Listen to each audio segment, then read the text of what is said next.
दोस्तों स्वागत है तमारू આજના વિડિયોમાં આપણે વાત કરીશું કે જે પણ એવા વિદ્યાર્થીઓ છે જે લોકોએ GCAS પોર્ટલ ઉપર એડમિશન માટે પ્રથમ તબક્કાની અંદર રજિસ્ટ્રેશન કર્યું હતું પણ તે લોકોનું હજુ પણ ડોક્યુમેન્ટ વેરિફિકેશન જો બાકી છે તો તે લોકોએ શું કરવું જોઈએ અને જો ડોક્યુમેન્ટ વેરિફિકેશન હજુ બાકી છે તો કઈ તારીખથી કઈ તારીખ સુધી તમે કરી શકો છો અને જો તમે અહીંયા ડોક્યુમેન્ટ વેરિફિકેશન લેટ કરો છો તો તમારું મેરિટ લિસ્ટની અંદર નામ ક્યારે આવશે તે વિશેની સંપૂર્ણ માહિતી તમને આ વિડિયોની અંદર હું આપવાનો છું. તમે ચેનલ પર નવા છો અને GCAS એડમિશન લગતી દરેક અપડેટ મેળવવા માંગતા હોય તો ચેનલને સબસ્ક્રાઇબ કરી લેજો. તો ચલો વિડિયોની શરૂઆત કરીને જાણીએ કે જો તમે GCAS પોર્ટલ ઉપર એડમિશન લઈને રજિસ્ટ્રેશન કર્યું હતું પ્રથમ તબક્કાની અંદર પણ વેરિફિકેશન હજુ પણ બાકી છે તો તમે વેરિફિકેશન કઈ તારીખથી લઈને કઈ તારીખ સુધી તમે કરી શકો છો. તો દોસ્તો અહીંયા વાત કરીએ કે GCAS પોર્ટલ ઉપર એડમિશન લઈને જે બીજા તબક્કાનું શેડ્યુલ જાહેર કરવામાં આવ્યું હતું તેની અંદર ચોખવટ કરવામાં આવી હતી કે જે પણ વિદ્યાર્થીઓ એવા છે જેમણે પ્રથમ તબક્કાની અંદર એડમિશન માટે રજિસ્ટ્રેશન કર્યું હતું પણ તે લોકોનું ડોક્યુમેન્ટ વેરિફિકેશન જો હજુ બાકી છે તો તેવા વિદ્યાર્થીઓ કઈ તારીખથી કઈ તારીખ સુધી તેમનું ડોક્યુમેન્ટ વેરિફિકેશન કરાવી શકે છે. જે અહીંયા બીજા તબક્કાનું જે શેડ્યુલ જાહેર કરવામાં આવ્યું હતું તેની અંદર માહિતી આપવામાં આવી છે. ત્યાં જોઈ શકો છો અહીંયા નોંધની અંદર આપેલું છે કે વિદ્યાર્થીઓ પ્રવેશના તબક્કા 1 એટલે કે જે તબક્કો પહેલો હતો તે 9/5 થી લઈને 23/5 વચ્ચે અહીંયા રજિસ્ટ્રેશન ચાલુ હતા પહેલા તબક્કાની અંદર એડમિશન માટે.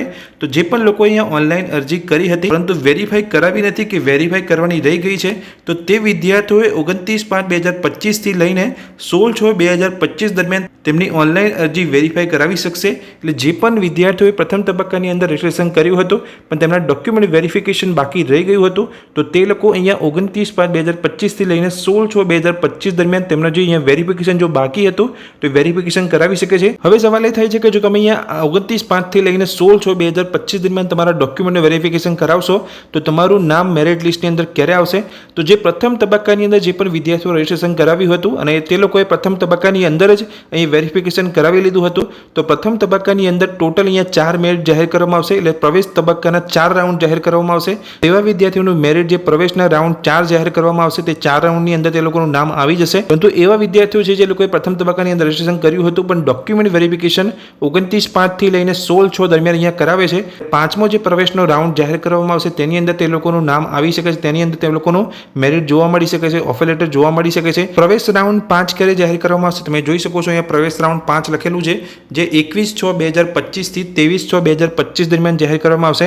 એટલે જો તમે ડોક્યુમેન્ટ વેરિફિકેશન 29/5 થી લઈને 16/6/2025 દરમિયાન તમારું કરાવો છો જે તમે પ્રથમ તબક્કાની અંદર તમારું બાકી રહી ગયું હતું તો તમારું જે મેરિટ ને ઓફર લેટર જે અહીંયા આવશે જોઈ શકો છો પ્રવેશ રાઉન્ડ 5 ની અંદર તમારું અહીંયા મેરિટ જોવા મળશે. તો અહીંયા જોઈ શકો છો 21/6 થી લઈને 23/6 દરમિયાન તમને તમારા વેબસાઇટ ઉપર જ્યારે તમે લોગિન કરશો એટલે તમને અહીંયા તમારો ઓફર લેટર તમારા કોલેજ તરફથી તમને જોવા મળી શકે છે. તો આ વિડીયોમાં મેં તમને માહિતી આપી કે જે પણ વિદ્યાર્થીઓએ પ્રથમ તબક્કાની અંદર રજિસ્ટ્રેશન કર્યું હતું એડમિશન લઈને પણ ડોક્યુમેન્ટ વેરિફિકેશન બાકી રહી ગયું છે તો તે હજુ પણ ડોક્યુમેન્ટ વેરિફિકેશન કરાવી શકે છે. 16/6/2025 સુધી તમે ડોક્યુમેન્ટ વેરિફિકેશન કરાવી શકો છો. તમારું જે મેરિટ લિસ્ટની અંદર નામ આવશે તે 23/6/2025 દરમિયાન જે પ્રવેશ રાઉન્ડ 5 જાહેર કરવામાં આવશે તેની અંદર તમારું નામ આવી શકે છે. તો દોસ્તો આ વિડીયોમાં મેં તમને જે માહિતી આપી ગમી હોય તો વિડીયોને લાઈક કરજો અને GCAS પોર્ટલ પર આવતી નવી અપડેટ મેળવવા માટે જે મેં તમને ડિસ્ક્રિપ્શનની અંદર ટેલિગ્રામની ચેનલ લિંક આપી છે ચેનલ પર તમે જોઈન કરી લેજો.